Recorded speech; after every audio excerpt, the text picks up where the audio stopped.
Ay, rai, rai, rai, rai, rai, rai, oi. Rai, rai, rai, rai, rai, rai, rai, rai. Hidden nai, nai, nai, nai, nai, oi. Ayan, na, na, na, no. Hidden nai, nai, nai, nai, nai, ai. Hidden nai, nai, nai, nai, nai. And a nine, nine, nine, nine, nine, nine, nine, nine, nine, nine, and then a nine, nine, nine, nine, nine, and a nine, nine, nine, nine, nine. And then a nine, nine, nine, nine, nine, nine, nine, nine, nine, nine, nine, no. Hit it I. Ya na na na na na na yo. Na na na na na na na yo. Oh, ya na na na na na na na yo. Ya na na na na yo. Na na na na na na na. Ya na na na na na na na yo. Na na na na na na na na na na. Shalom, shalom, beautiful friends. It's great to see you all. Thank you for being here. Thank you for being here. I want to dedicate today's learning to my dear friend Yitzhak David Lieberman. David Lieberman was a past board chair of Valley Beit Midrash. He was a board member for many years. He was a regular learner here. His learning at VBM led to him even publishing a book. His engagement with this Jewish learning that really turned him on. And if you knew him, there will be a memorial service for his to honor his life and comfort his family this Thursday morning. Also, some shivas. And if you didn't know him but are interested in transcendental Judaism, you can pick up his book. You can also go to our learning library and listen to his book talk. He was really a very smart man and a gentle soul, and VBM was very privileged to have him as our friend and as our board member. And so today's learning is in his merit, and we will be launching the Yitzhak David Spirituality and Theology Learning Series, opportunities to learn in his memory and in his merit. So that's it for now. That's it for that now. And he was very present at many of these sessions, and so you had the chance to meet him. I'm sure many of you, if you don't even recall, he was frequently here. In any case, we're now going to move on to our program today, session 14. Session 14 of our 50 transformative psychology studies and theories and Jewish perspectives on them. And today's the psychology of gratitude. Let's start with a poll question. Gratitude comes easiest for me when things are going really well for me, when I'm struggling and I work to refocus on the good, or it doesn't come easy to me at all, actually. I'm hardwired towards the problems and concerns. Okay, what would you say here for yourself? And a little introspective question. Does gratitude come easy for you when things are just going great? When you're having a hard time, but you realize you want to refocus?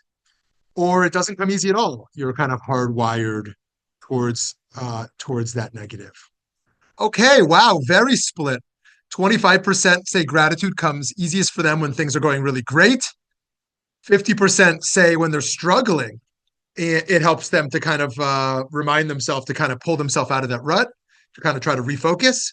And 25%, well, it's not easy for me at all. Actually, I'm kind of hardwired towards the problems. So we all know that saying thank you is part of existing in the world as a polite, considerate person, thanking people. When someone holds the door for you and you say thank you. When the barista hands you a coffee and you say thank you. When your partner takes out the trash and you say thank you, assuming they take out the trash. But what if I told you that expressing gratitude is more than just being polite? It's actually beneficial to your health. This is the finding of 2 decades worth of psychological studies on the effects of gratitude. The word gratitude gets thrown around a lot these days. Let's begin with a shared definition. I think of gratitude as the experience of expressing thankful appreciation for what we receive. That can refer to something physical or something intangible, to a specific person, to the world more broadly. Simply put, expressing gratitude is a way to acknowledge the goodness in your life. The first major scientific study on the effects of gratitude was done 20 years ago by psychologist Robert Emmons. In his groundbreaking study, Dr. Emmons concluded that gratitude measurably improves one's psychological well-being. Quote, gratitude heals, energizes, and changes lives, Dr. Emmons said in the New York Times. It is the prism through which we view life in terms of gifts, givers, goodness, and grace. In the years since his clinical trial, there have been a huge number of studies elaborating on his findings. The results continue to show a powerful connection between feeling grateful and being healthy. One 2020 scientific study had participants do gratitude exercises for 15 minutes a day, 5 days a week. These exercises included things such as making gratitude lists and writing gratitude letters. Compared to control groups, those doing the gratitude exercises experienced improved mental wellness over the course of the six-week study. What's more, researchers found that even 6 months after the study was completed, the positive effects of practicing gratitude were still perceivable in the subject's mental health. The specific ways in which gratitude can improve mental health are varied. A 2021 article in the International Journal of Depression and Anxiety synthesized over 70 scientific studies on the relationship between gratitude and depression. In total, these studies involved over 26,000 participants. The results of this meta-analysis showed that higher levels of gratitude are consistently associated with lower levels of depression. The article stops short of explaining this correlation, but certainly attests to its existence. People who practice gratitude report higher satisfaction with life, stronger social relationships, and more self-esteem than those who do not. Now, to be fair, there's a potential question of causality. It is possible that those with depression are less likely to practice gratitude in the first place. However, it's also possible that practicing gratitude does in fact lessen symptoms of depression by offering a change in mindset. Gratitude has also been shown to lessen anxiety. For many people, anxiety is an experience of obsessively worrying about what may occur in the future or going over what occurred in the past. Someone experiencing tremendous anxiety often slips away from the present moment. Gratitude can bring us back to the present by focusing on what we have to give thanks for now, in this moment. So to be clear, this is by no means an alternative to medical attention for severe anxiety or depression. Rather, we can think of gratitude as one of many powerful tools. Not only can gratitude positively affect our mental health, it has positive effects on our physical bodies. Having grateful thoughts has been shown to help slow down your heart rate and regulate your breathing, which are important factors in managing stress. One study even showed significant drops in participants' diastolic blood pressure after they spent time gratitude journaling. To be clear, this study did not show significant drops in systolic blood pressure, and while diastolic and systolic blood pressure can both be used to diagnose high blood pressure, it is the systolic that conveys more about a patient's risk factor for heart disease, according to these studies that I've read, which I know nothing about. Still, the correlation between gratitude and cardiovascular health is promising. In another study, participants were told to write a few sentences each week. One group was told to focus on things they were grateful for, the other on things that irritated them. After 10 weeks, those who focused on the positive not only felt better mentally, but were actually exercising more and taking fewer trips to the doctor. So friends, if you're like me and you read the newspaper, or you listen to podcasts about the news, or you flip through social media to see what's going on, I'd recommend perhaps reading 10 pieces of good news that balance out a little bit of 10 pieces of just horrible news. That's a little bit difficult for some of us at certain times when we sometimes feel flooded with the negative. But as a health practice, right, and as we'll see, as a Jewish practice, even gratitude that you keep to yourself has measurable effects. In studying the effects of writing gratitude letters, researchers found that participants who wrote letters of gratitude that they never sent or shared still receive the positive effects of gratitude. Meaning, gratitude works on us even when we don't share it. That said, it's important to remember that the positive effects of gratitude are rarely immediate. Rather, they accrue over time until they become significant. In an interview with the New York Times, Dr. Joel Wong, whose research has been referred to in this chapter, in this conversation, conveyed as much. I think the benefits of gratitude activities truly unfold through long-term habits. So how do we cultivate gratitude and express it? Some of the gratitude exercises mentioned in the scientific studies are wonderful places to start. Keeping a gratitude journal in which you write down a grateful thought each day, writing thank you notes or emails to express gratitude, even just thinking about something you're grateful for can be beneficial. Dr. Wong has advocated for making gratitude part of our daily routine so that we are likely to practice consistently. In the same New York Times interview, he said he thinks about what he's grateful for each morning. I try to do it when I first turn on the computer at work. I think it's also important to consider the intentionality we bring to even formulaic expressions of gratitude. Tipping in a restaurant, for example. Of course, tipping after a meal is expected in North America. When we tip at the end of a meal, we can just scribble down the obligatory percentage and not even look at the waitstaff when saying, "It was great, thank you." The action can feel rote and impersonal. The alternative is to bring intention to that expression of thanks, to see the person who served you your meal, to notice how they made your experience enjoyable, and to thank them for it directly. Thank you for helping me decide which dessert to get. I'm grateful for your effort and insights. Of course, gratitude is more effective when we thank for something specifically rather than generally. In this way, yes, you're expressing gratitude with your money, of course, but you're also expressing yourself, the experience of gratitude to yourself for your role in that transaction.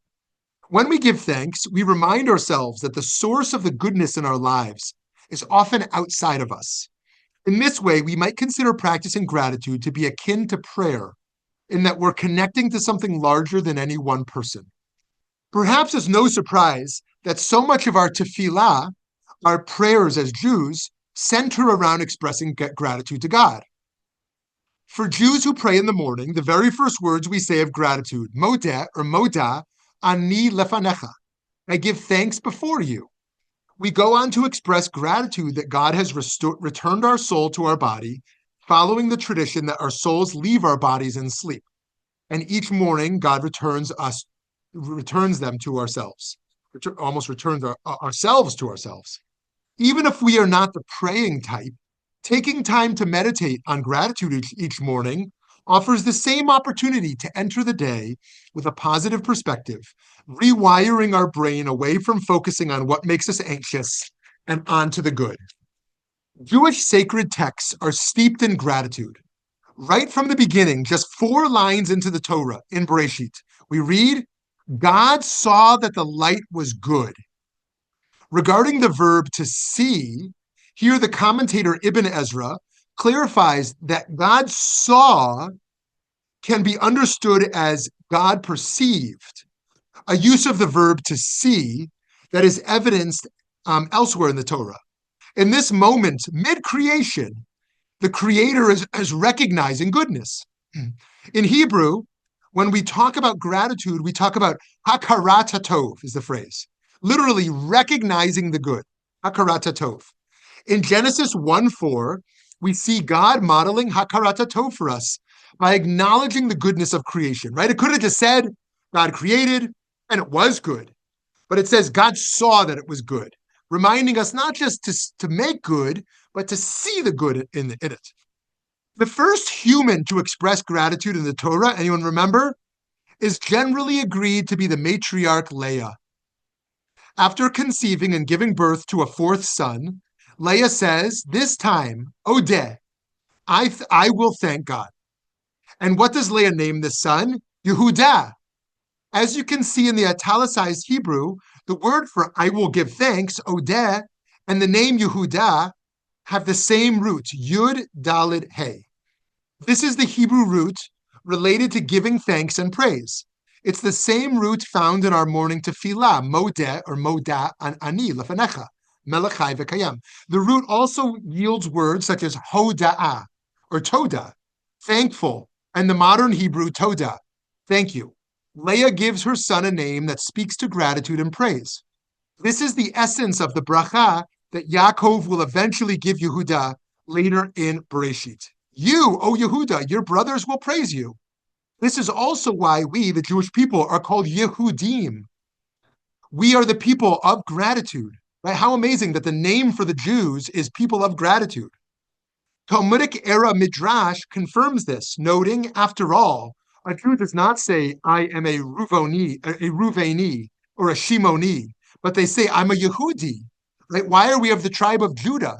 Right? We are Yehudim. We are a people of gratitude. In the Talmud, we learn that Leah's act of giving thanks was the first time anyone had ever thanked God, even though there had been generations of people. Rabbi Yochanan taught in the name of Rav Shimon ben Yochai that from the day HaKadosh Baruch Hu created the world, no one thanked the Creator until Leah came and thanked him. That is in the Talmud Brachot. There is something moving about this to me, the notion of a Creator creating the whole world and us in it and not getting to hear a thank you until Leah came along. Now, many traditional Jews give thanks 3 times each day upon reaching the Hoda'ah, the Thanksgiving portion of the Amidah. All that lives, thank you always, as it says in the prayer. Our sages understood by that focusing on what we have, experiencing gratitude and expressing appreciation, we become happier people. Ben Zoma in Pirkei Avot rhetorically asks, who is the rich person? Ezehu Ashir, and the answer is simple, Hasameach b'chalko, one who is content with what they have. That's the measure of richness. This philosophy undergirds comments that Ben Zoma makes elsewhere in the Talmud about being a good guest. According to Ben Zoma, the good guest will say, how much effort did the host expend on my behalf? How much meat did the host bring me? How much wine did the host bring me? How many loaves of bread did the host bring me? All this effort that's been expanded and expended just for me. However, a bad guest will say, what effort did the host expend? I ate only 1 piece of bread. I ate only 1 piece of meat. I drank only 1 cup of wine. All the effort the host expended, he only expended on behalf of his wife and children. These 2 guests could have been at the very same meal, but the former, by focusing on the positive, has given himself and his host a rewarding and fulfilling experience, while the latter feels only bitter and resentful. The grateful guest is the happier person. In the Jewish world, by the way, this is not just of a host. I would also challenge us to think about this in our customer service experience. As Americans, we feel entitled to top-notch customer service. If it's not a 10 out of 10, I'm going on Yelp and giving a bad review, right? Right. I'm never going to that place again, right? So, okay, so like, yes, it's a business. Yes, we expect good customer service. We expect quality, this and that. But like, it doesn't mean that the virtue of gratitude doesn't also apply, right? Or the health benefits of gratitude doesn't also apply in a business setting. Sometimes airlines get it wrong. Sometimes the restaurants add too much salt. In the Jewish world, each of us is encouraged to express gratitude for the meals we eat and the tables we eat at by benching Birkat Hamazon, the grace after meals. This imperative is as old as the Torah, as it says in Devarim, when you have eaten your fill, give thanks to God for the good land given to you. The great Kabbalist, Rabbi Chaim Vital, wrote about this importance of reciting Birkat Hamazon, blessing with joy, and even suggests a positive feedback loop in which the more we express gratitude, the more we attract this abundance. And therefore, the more we have to be grateful for. It just keeps feeding back into itself. In the post-Talmudic period, we see the presence of gratitude enduring. Certain Rishonim, leading rabbis and commentators from the medieval period, were interested in finding proofs for God. Bachia ben Yosef ibn Pekuda, a great scholar of medieval Spain, famously used the Neoplatonist dialectical model to develop proofs for God, an approach inspired by the Muslim school of Kalam. right? The medieval rabbis were very influenced by Islamic philosophers. I mean, that ought to be obvious, given the time period of where the Jewish philosophers lived. But the Jews accessed Greek philosophy in the medieval times through the Islamic philosophers. They read Judeo-Arabic, right? One of his assertions is that gratitude towards God and reflecting on God's goodness are the highest duties of mankind, of humankind. In fact, we need God for this very reason. We need God because we have a moral obligation, they argued, as humans to give thanks for our existence. It is this relationship that allows us to fulfill this moral obligation. Our need for the divine, our need to offer gratitude goes beyond the need for proof of God's existence. Okay, so just to rehash what they're saying many people at that time period were trying to do mathematical and pre-scientific scientific proofs for God. They said, no, you can't prove God's existence, but rather what we can prove is that morally, we need an address to express our gratitude for our existence, right? Yeah, I can thank my mother and my father, but that's really not enough because it's much more than a mother and father that brought me into the world, right? I need an address morally, and so there's a moral mandate for me to have someone to address. And that's the closest thing to a proof they could kind of imagine, that moral imperative. The imperative of gratitude for our existence is also present in the commandment to honor our parents, Kibud Av Ve'em. Another medieval Jewish scholar, the Sefer HaChinuch, writes, one should appreciate the fact that their parents are the source of their very existence in the world, and it's therefore appropriate for them to act as respectfully and beneficially as they can. As is often the case in the Jewish point of view, our relationship to our parents can be seen as a microcosm of our relationship to God. Accordingly, the Talmud says that honoring of our parents is equal to the honoring of God. To be clear, I'm not advocating for any specific relationship with our own parents. There are many considerations, including safety, that lead for people to forgo relationships with their family of origin. Rather, I'm exploring the ways in which Jewish tradition has woven the concept of gratitude into the fundaments of Jewish life and various relationships. The opposite of gratitude, or one opposite of gratitude, is arrogance. Arrogance can emerge when we think of ourselves as the sole cause of our success. In Covenant and Conversation, Rabbi Jonathan Sachs plays out this idea in his commentary on Parshat Ekev, in which Moshe is addressing Bnei Yisrael. Sachs writes, good things, says Moses to the next generation, will happen to you. Everything, however, will depend on how you respond. Either you will eat and be satisfied and bless God, remembering that all things come from him, or you will eat and be satisfied and forget to whom you owe all of this. You will think it comes entirely from your own efforts. So too, when we have good in our lives, that should not merely embolden our own sense of entitlement and our inflated sense of self. Gratitude humbles us because we remember just how much of our success is owed to others. Tangentially, but worth mentioning, is that the opposite is true. In the same, we cannot congratulate ourselves for being solely responsible for our success. We should not blame others as being solely responsible for our own challenges. Right. And I would also say, like, if someone leans towards atheism and doesn't find meaningful the idea of expressing their gratitude to a creator, that to think of the various humans and our past ancestors, and whatever energies of the cosmos one might think of as contributing to one's welfare, or just the luck, where, as opposed to just luck. I mean, luck feels a little empty. But having some places to express gratitude for the miracle that we're alive and doing as well as we may be doing, even when we have challenges. I personally find it very meaningful to address a creator. But for those who don't, I just want to be sure pluralistically that we have many avenues to access this pathway.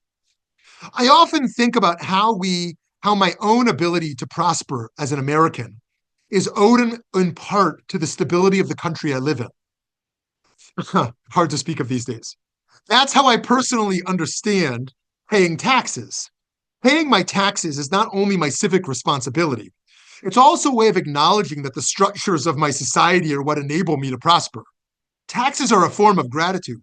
Indeed, all the services offered by the state, from public education to paved roads and infrastructure, to resources for the unhoused is cause for gratitude. Rabbi Moshe Feinstein taught that civic engagement, and voting in particular, is required of Jews because of our obligation to express gratitude, right? If you were to say there's a Jewish obligation to vote in elections, how would you root that obligation? Many people have rooted it different ways. I find his way meaningful. Here's what he wrote in a 1984 letter. On reaching the shores of the United States, Jews found a safe haven. The rights guaranteed by the United States Constitution and the Bill of Rights have allowed us the freedom to practice our religion without interference and to live in this Republican safety.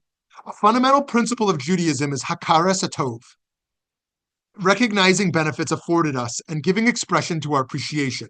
Therefore, it's incumbent upon each Jewish citizen to participate in the democratic system, which guards the freedoms we enjoy.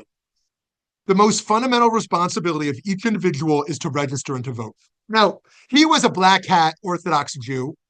He didn't view his Judaism as one to build interfaith bridges or engage in civil rights activism, or our vote is, realizing our moral responsibility to lift up the vulnerable. He didn't think in these terms. He was from the shtetl, so to speak, right? He's from the world of leave us alone, like let us be in yeshiva and let us do our own thing. But why do we have to vote according to him?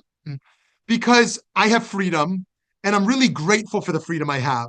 And freedom means I have responsibility. I have a responsibility to participate. So I would view this as the baseline. The very baseline in society is participate as a citizen because we're grateful to exist here and have the freedoms we have. Of course, we can go further than that. But I think what is not a Jewish response is eat, drink, and be merry, and I owe nothing to society but to reduce my own taxes. All I'm going to vote for is lower taxes for me because this society is here to get what I want financially, right? I would say that's not a Jewish response. Doesn't fit in the boundaries of VBM pluralism. Outside the boundaries of VBM pluralism is the virtue of selfishness. Right? Ayn Rand, you are a fine person. You're outside the bounds. Just kidding. She's also inside the bounds. You can be selfish and attend VBM also. Everyone is welcome here, whatever you believe. If you're also not enjoying this class, you're half welcome.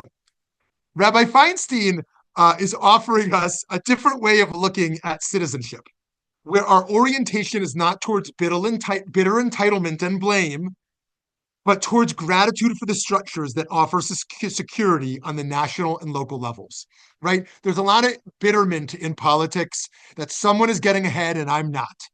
The immigrants are taking my jobs, right?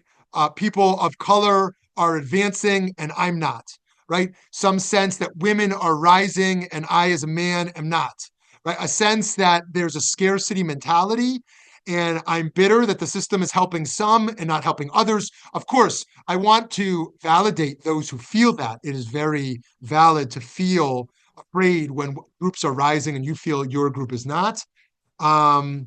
But if we flip the whole orientation towards how do I get what I want from politics, towards one of responsibility and one of gratitude, in addition to advocating for one's own interests, I think we can reach a new healthy place in politics. How might we bring the practice of gratitude to our personal relationships beyond that? In what ways are we focusing on what our relationships lack? So often relationships become strained when we focus only on what the other person is not giving us. Much of the tension can be alleviated when we focus some of that energy on the good they do or have given us. I'm not suggesting that anyone ignore problems in their relationships, especially abusive ones, of course, God forbid. But I'm suggesting that as both psychological studies and Torah sources have shown us, gratitude is a way of seeing. You can all thank me for making your Valentine's Day great this year. Just kidding. I don't know much about Valentine's Day. Okay, so to conclude, when we see our lives as a miracle, we are connected to God and to each other. When we focus on what is good, not exclusively, not ignoring what is bad by any means, but just taking time to see what's good, we experience all kinds of benefits. Science has empirically shown some of these benefits to be psychological and physical. Torah shows us that these benefits are also deeply spiritual. We have so much to be grateful for. If I took any homiletical license today, That is to say, if I sounded preachy at all, know that I was preaching to myself and my own insufficiencies and struggles with rewiring my brain towards the positive during times of war and division and challenges in the world that feel insurmountable. Okay, friends, I would like to open the conversation with all of you. Hi, Sarah. And then Gary. Oh, I'm I don't just, know why I can't hear you. You're not on mute, but I can't hear you. There you oh, are. There you are. I'm just grateful that we're talking about gratitude. Mm. Um, and remembering it was actually not 20 years ago, but 25 years ago that the psychologist Marshall Rosenberg, who created nonviolent communication or the Center for Nonviolent Communication, talked about the gratitude journal that he kept. He was a psychologist and he'd been doing this every evening. He would list everything he was grateful for during that day. And it was really the first introduction I had to the notion of, oh, maybe I should be counting my blessings. Um, and how much better I feel. I had a hard time with the, as usual, with the poll, choosing between um, possibilities. And yes, when things are going really askew, I I have to step back in order to see what's good and to be grateful for what's good. And that sometimes means I land on my butt as I step backwards because I couldn't see what was behind me. Um, and the other thing that just struck me as you were talking is when you mentioned late about our the selfishness. And when I think about what I'm seeing with this new administration and the amount of greed and the lack of gratitude for what they have and a willingness to share, uh, I'm I don't feel grateful. I'm complete. Awesome. Thank you, Sarah. Thank you so much for that. Lots resonated for me.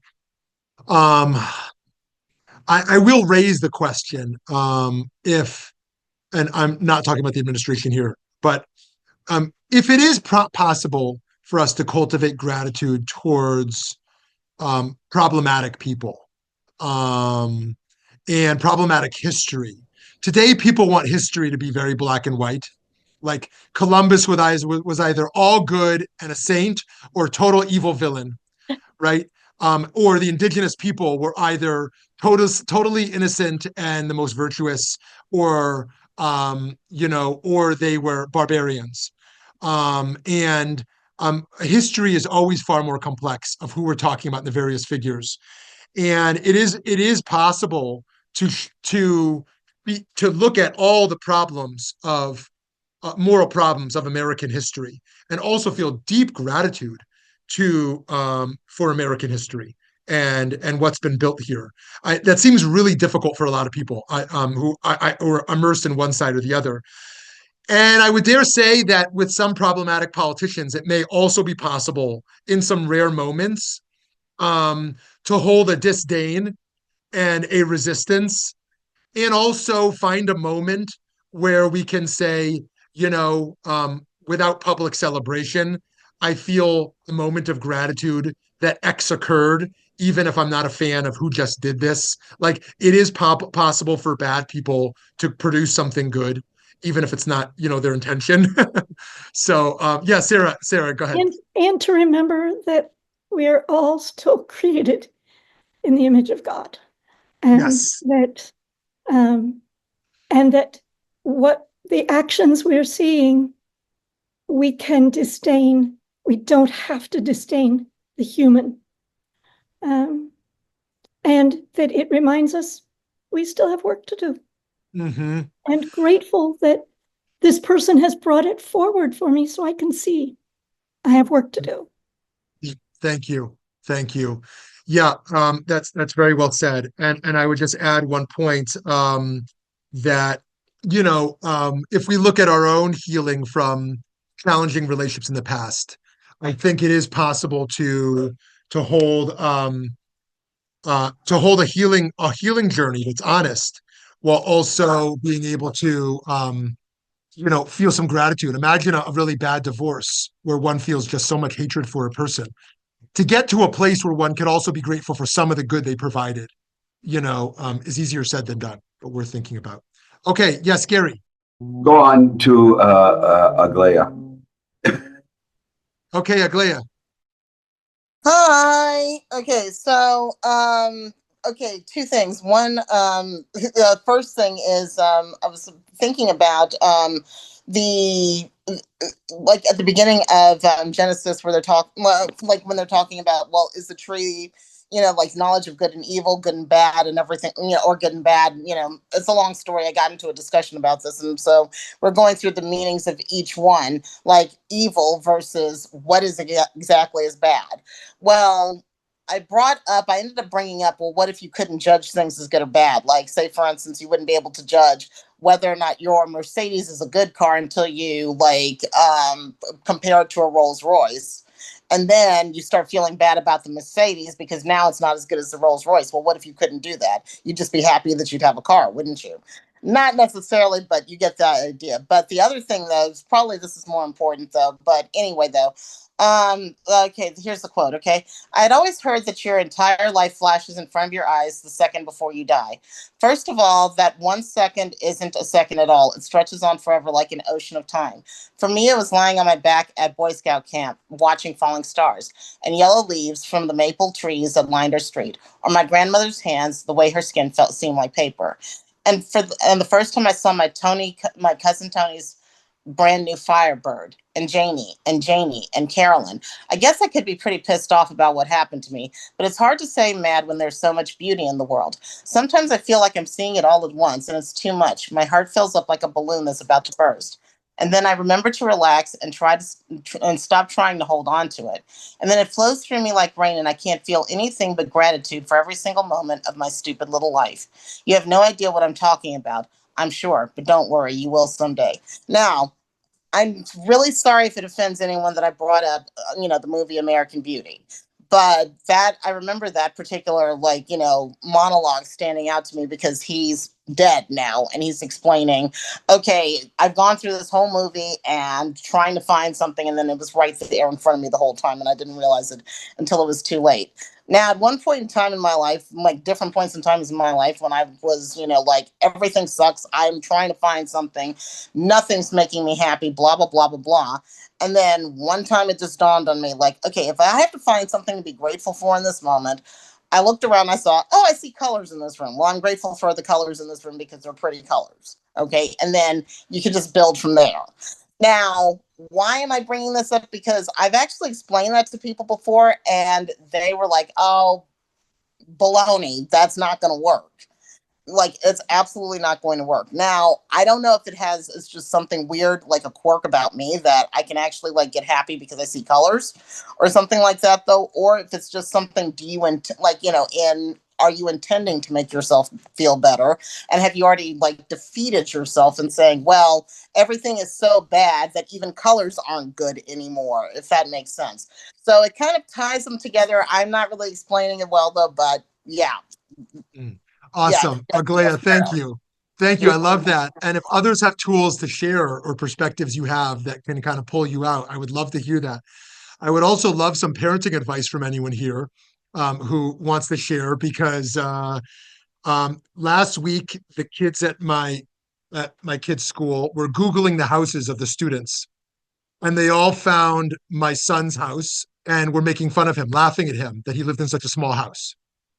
And we're showing all the other houses and how our house was comparatively much smaller than all the other houses. And he felt really terrible. And I didn't know how to explain to him that it really didn't matter. and the same thing happened to another one of our childs that, they all had cyber trucks and Rolls Royces and these kinds of things. And they were making fun that he's in this minivan. And I was like, look, it really doesn't matter who, like, but I could not I could not access their psyche of feeling smaller because they lived in a smaller house or because they had a less cool car. And I tried the comparison thing of, oh, imagine we had no house or imagine we had no car, and I tried a few other things, but really they just felt very low among their peers because their peers are superior because they live in big houses and have expensive cars. And if anyone has parenting advice on how to cultivate among kids who tend to be very comparative about their value, I would love to hear some of your tips. Anyways, Lauren, over to you. Hi. Before I go into what I wanted to say, I'm horrified that your kid goes through that. My answer is move to New York City where everybody lives in an apartment and there's no one-upmanship and you're happy for your subway card. Anyways, that's how I live. But I think that speaks so badly of society, of the kids being brought up with that materialism. I think that's why I've always disliked suburbs so much. Anyways, so, it struck me when you said, well, sometimes it takes something bad to be grateful. So, as many of you know, Mango Mussolini has designs on my country and keeps saying we should be the 51st state and is waging economic war. And there's been a lot of kvetching in Canada in the last year. And there's a very Trump-like, but not as stupid or as mean, leader of the Conservative Party that has been doing better. And he's been doing better by kvetching about Canada and putting down the opposition. Well, lo and behold, Canadians are suddenly united. Canadians are suddenly praising Canada, boycotting American goods. And the Liberals are finally starting to get a boost in the polls. Trump may have inadvertently helped us get another Liberal government because we're united now. We're so united and we so don't want to lose what we have. And we're so grateful. I mean, when I think of it, oh my God, I love my Canadian healthcare. I love my Canada pension and everything else. And I like that it's quiet and there's no guns and people say thank you and they're nice. So that's the one thing. So I am not thankful for Mango Mussolini. I wish you guys had never voted him in. He's a disaster. But this one horrible thing is bringing a gratitude among Canadians. That's it. Thank you. Thank you. I will share my Canadian pride with you, as always, Lauren, having spent my first 5 years of life there. And it is easy to take friends for granted. We should be grateful for friends and neighbors. And without getting into the politics of tariffs, I think it would be wise for America to cultivate a gratitude for our neighbors of Canada and Mexico, and to find ways to express that gratitude rather than hurt those relationships. Okay, yes, I'll stop there. Thank you, Lauren. Okay, Gary Friedlander, we're back to you. Well, you're pausing. Okay, Hammermans, over to you, Hammermans. Hi. I think younger, you take a lot for granted. It's hard to be grateful for things because you take a lot for granted. This is what you know. But I'm in a wise aging class, and I've been in a wise aging class for a few years now.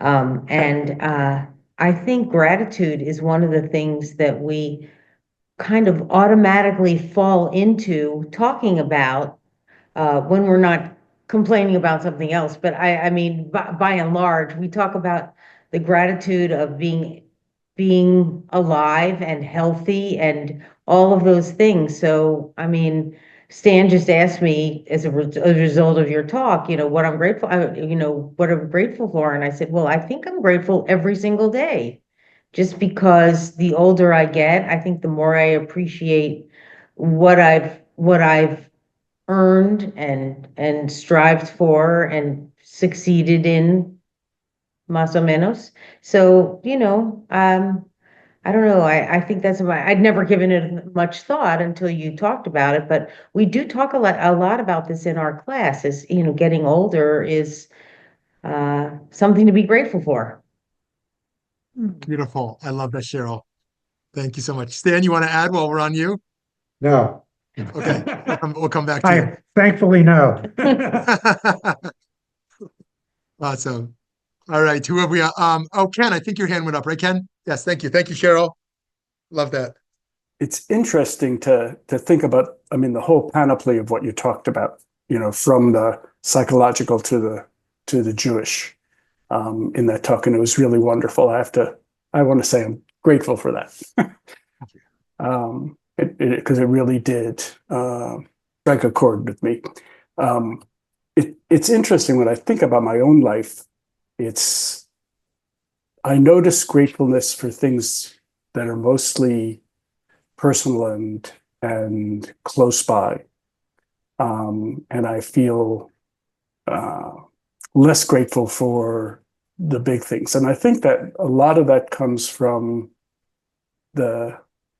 I don't know the right word. I'll use the word harangue from my parents,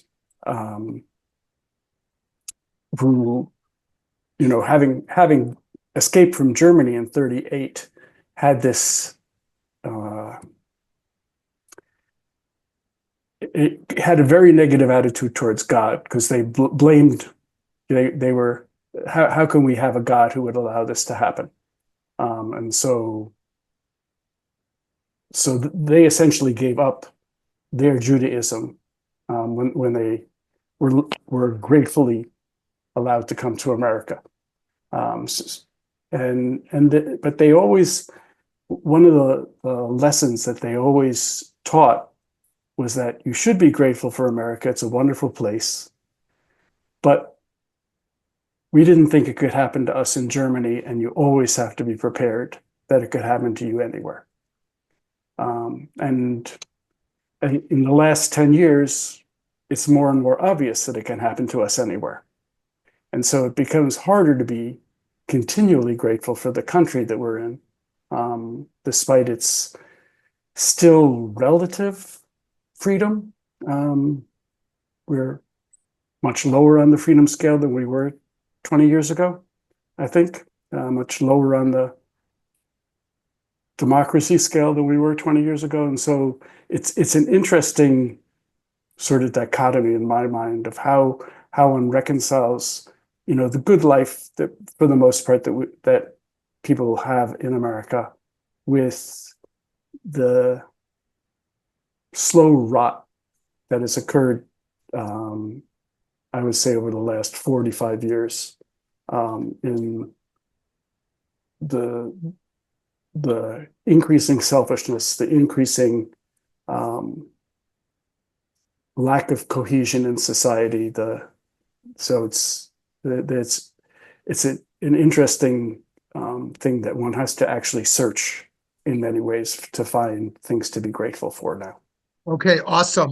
Ken, thank you for sharing that. And I want to just share two responses to that important comment.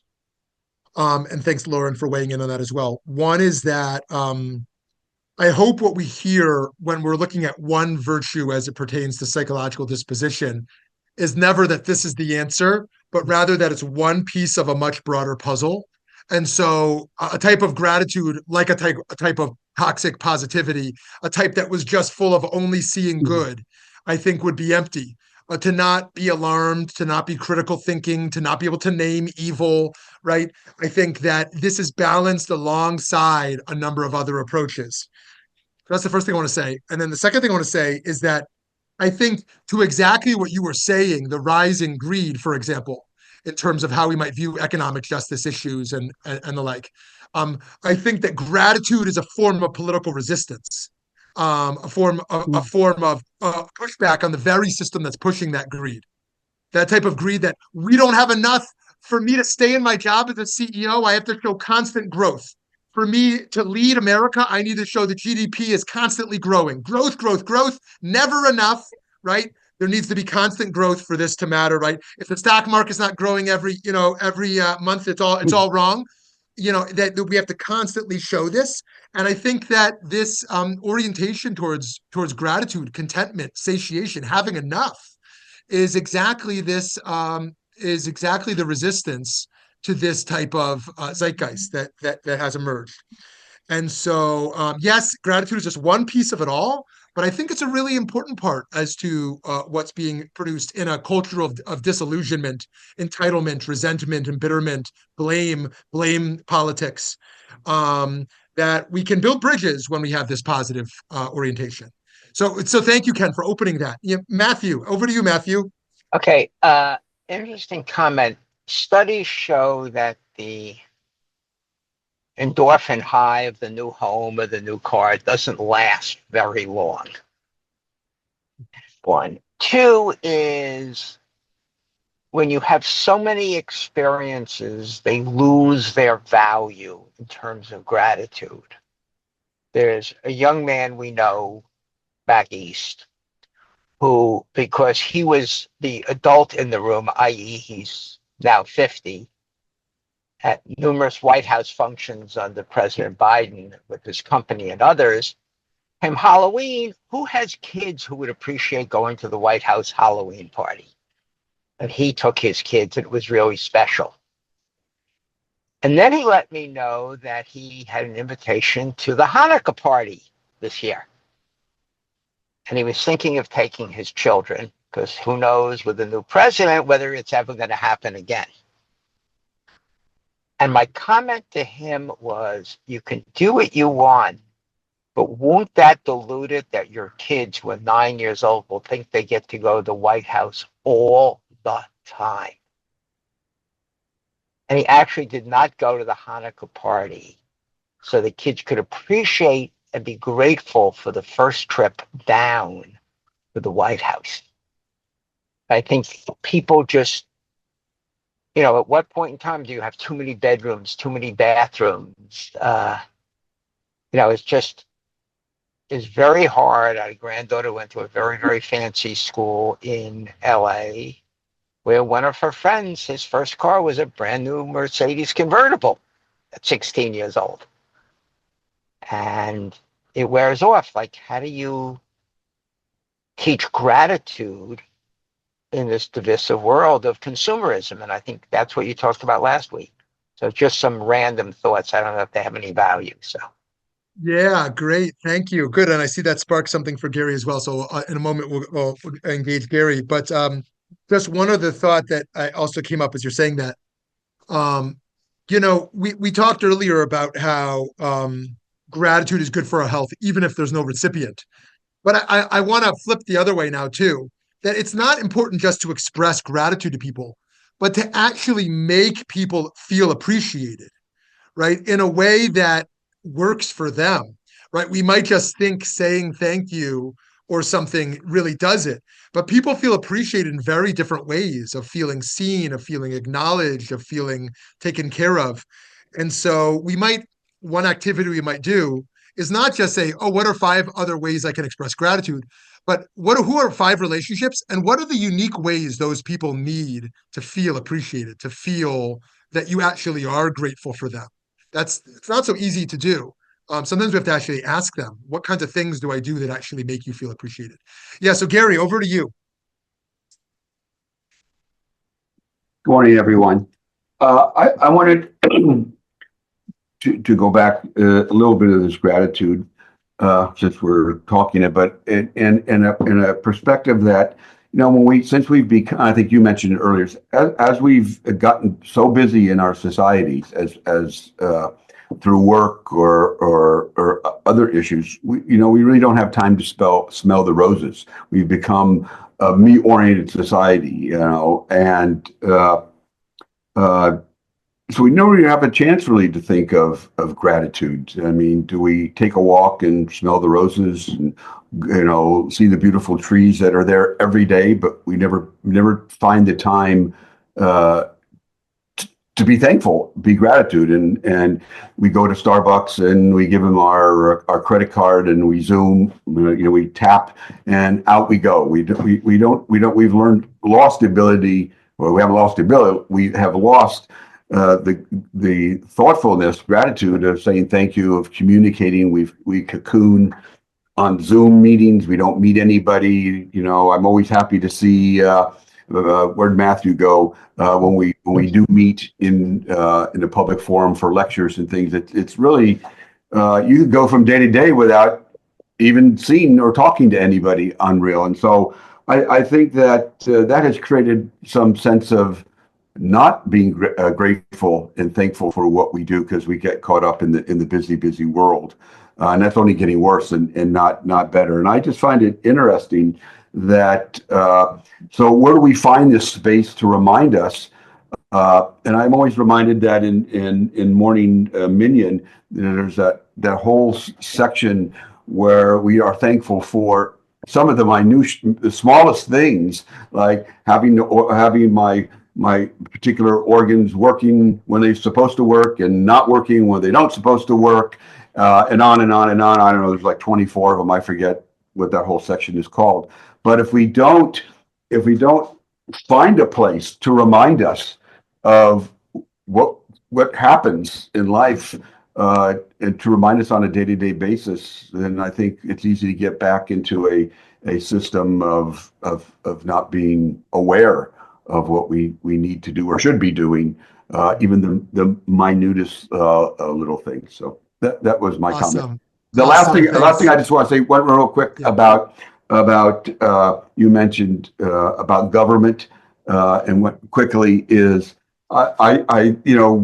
history is always written by the winners, not by the losers, and it takes many generations to find out that all these things happened that we never wrote about, because in our country, history is written by white men, and we find that there's a lot of cultures that are very vital to keeping this country up and running and alive, and now we see this rise of Christian nationalism, and now all of a sudden we have a department for anti-Christianism. So we're we're in a crazy time. I'll shut up. You never need to shut up. Thanks, Gary, for that. And I see that sparked something for Steve. So Steve, we're going to give you last comments here. Okay, very quickly, and I've told this story before, I believe, but it was so powerful it still resonates. One of the guys I used to volunteer for unfortunately he's not here anymore, taught me a significant lesson. I did something for him, and he said thank you.